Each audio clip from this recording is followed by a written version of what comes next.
नमस्कार। आज हम एक ऐसे सैन्य लीडर पर बात करेंगे जिन्होंने भारत की रक्षा रणनीति पर कह सकते हैं एक गहरी छाप छोड़ी है। जनरल बिपिन रावत।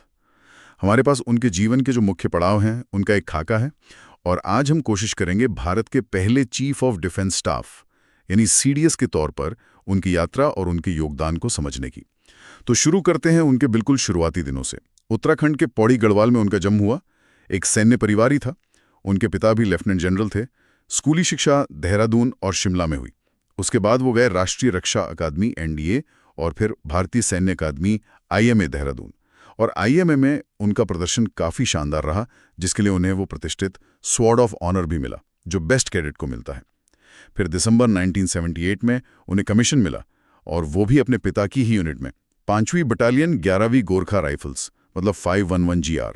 और यहीं से कह सकते हैं उनका शानदार सैन्य सफर शुरू होता है। हाँ बिल्कुल। और देखिए, करियर की शुरुआत में ही उन्हें काफी चुनौतीपूर्ण जिम्मेदारियां मिल गईं। जैसे 1987 में सुमदोरंगचू घाटी में जब चीन सीमा पर तनाव था तो उन्होंने वहां अपनी बटालियन को लीड किया। इसके बाद जम्मू कश्मीर में और नॉर्थ ईस्ट में उग्रवाद विरोधी अभियानों का भी उन्हें काफी गहरा अनुभव मिला। और बात सिर्फ देश तक ही सीमित नहीं रही, अंतर्राष्ट्रीय स्तर पर भी उन्होंने कोंगो में संयुक्त राष्ट्र शांति मिशन मोनुस्को जिसे कहते हैं उसके तहत एक मल्टीनेशनल ब्रिगेड की कमान संभाली और वहां उनके नेतृत्व की काफी सराहना भी हुई थी। मुश्किल हालात थे वहां। हाँ, सुना है। गोमस शहर की सुरक्षा में उनकी भूमिका अहम थी। जी बिल्कुल। तो जमीनी स्तर से लेकर अंतर्राष्ट्रीय मिशन तक उनका अनुभव बहुत व्यापक था। हाँ, ये तो साफ दिख रहा है। और फिर समय के साथ वो सेना में लगातार आगे बढ़ते गए, ब्रिगेडियर बने, फिर मेजर जनरल बने, जहां उन्होंने 19वीं इन्फेंट्री डिवीजन की कमान संभाली और फिर लेफ्टिनेंट जनरल के पद पर पहुंचे। 3rd कॉर्प्स और फिर दक्षिणी कमान जैसे बहुत महत्वपूर्ण पदों का नेतृत्व किया उन्होंने।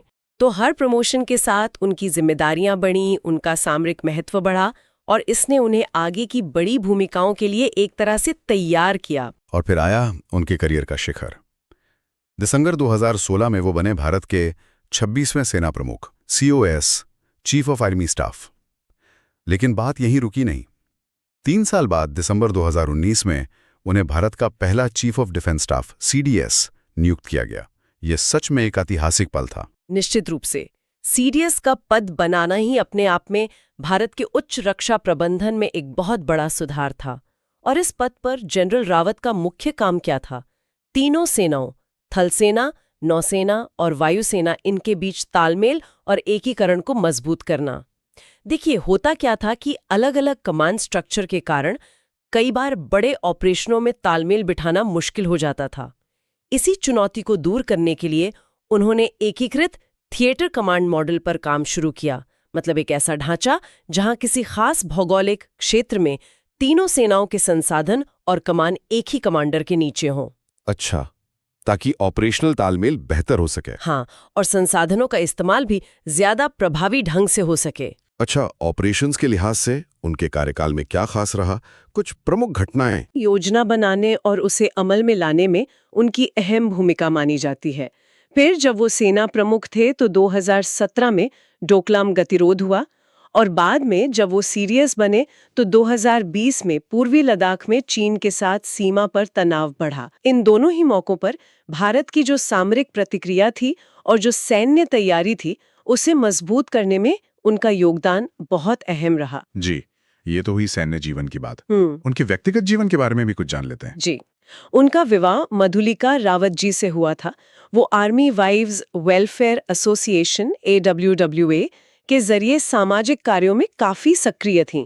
उनकी 2 बेटियां हैं, कृतिका और तारिणी। और सम्मान?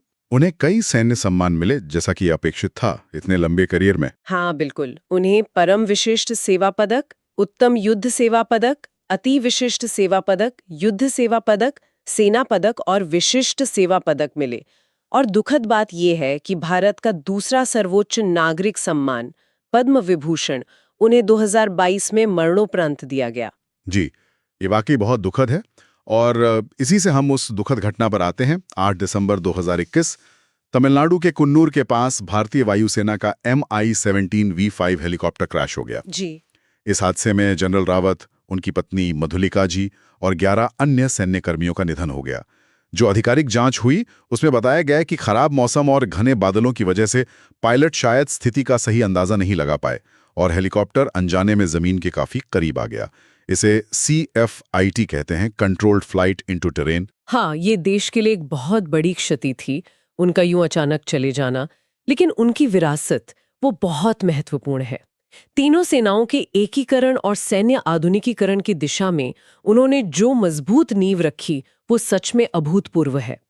थिएटर कमांड बनाने का उनका विजन, जॉइंट ऑपरेशनल स्ट्रक्चर्स विकसित करने का उनका नजरिया, ये आज भी भारतीय सशस्त्र बलों के बदलाव और भविष्य की तैयारी का एक अहम हिस्सा बना हुआ है। सैन्य सुधारों के प्रति उनकी जो प्रतिबद्धता थी उसे हमेशा याद रखा जाएगा। बिल्कुल। तो अंत में यही सवाल मन में आता है, सोचने लायक है, कि जनरल रावत ने जो सैन्य एकीकरण और आधुनिकीकरण की प्रक्रिया शुरू की थी, वो भविष्य में भारत की जो जटिल सुरक्षा चुनौतियां हैं, जो लगातार बदल भी रही हैं, उनका सामना करने में कितनी कारगर साबित